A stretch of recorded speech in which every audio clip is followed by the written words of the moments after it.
ఆంధ్ర రాష్ట్ర శాసనసభలో అధికార పక్షం 151 మంది ఎమ్మెల్యేల మంది మార్బలం ఉంది అని చెప్పేసి చాలా వికృత ధోరణితో వీళ్ళందరూ కూడా ఒక నపుంసకుల్లాగా ప్రభుత్వ విధానాల్ని ప్రతిపక్షం ఎండగడుతుంది అని, ప్రభుత్వ వైఫల్యాల్ని ప్రతిపక్షం ఎత్తి చూపుతుంది అని కేవలం ఇంట్లో ఆడవాళ్ళని తీసుకొచ్చి ఈ రోజు రాజకీయం చేస్తున్న జగన్మోహన్ రెడ్డి గుర్తుపెట్టుకో, మీకన్నా నపుంసకుల పరిపాలన చాలా 100 రెట్లు నయం ఉంటుంది. మీరారా ఈ రోజు ఆంధ్ర రాష్ట్ర భవిష్యత్తును మార్చేది, మీరారా ఈ రోజు ఆంధ్ర రాష్ట్ర యువతను మార్చేది, మీరారా ఆంధ్ర రాష్ట్ర యువతకు ఆదర్శంగా నిలిచేది.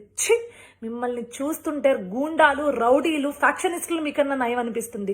పనికిమాలిన వెదవల్లారా, కక్ష రాజకీయాలు, లేదంటే ఎత్తుపొడుపు రాజకీయాలు, అవహేళన రాజకీయాలు ఈ రోజు ఆంధ్ర రాష్ట్రానికి ఒక ప్రామాణికంగా నేర్పిస్తున్నారు. ఈ రోజు ఎక్కడ పడితే అక్కడ ఆంధ్ర రాష్ట్రంలో వైఎస్ఆర్సీపీ నాయకుడు అనేవాడు బయట తిరగంటారు. తెలుగుదేశం కార్యకర్తల్లో మహిళా కార్యకర్తలు కానీ ఈ రోజు మీ మీద ప్యాడ్ నీళ్ళు కొట్టకపోతే అడగండి.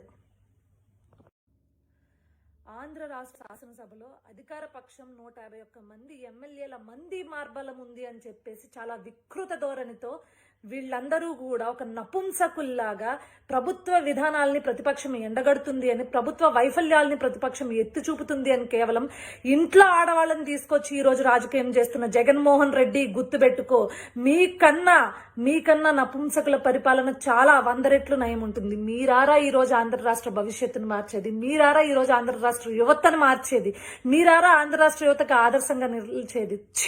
మిమ్మల్ని చూస్తుంటే గూండాలు, రౌడీలు, ఫ్యాక్షనిస్టులు మీకన్నా నయం అనిపిస్తుంది. పనికిమాలిన వెదవల్లారా, కక్ష రాజకీయాలు, లేదంటే ఎత్తుపొడుపు రాజకీయాలు, అవహేళన రాజకీయాలు ఈ రోజు ఆంధ్ర రాష్ట్రానికి ఒక ప్రామాణికంగా నేర్పిస్తున్నారు.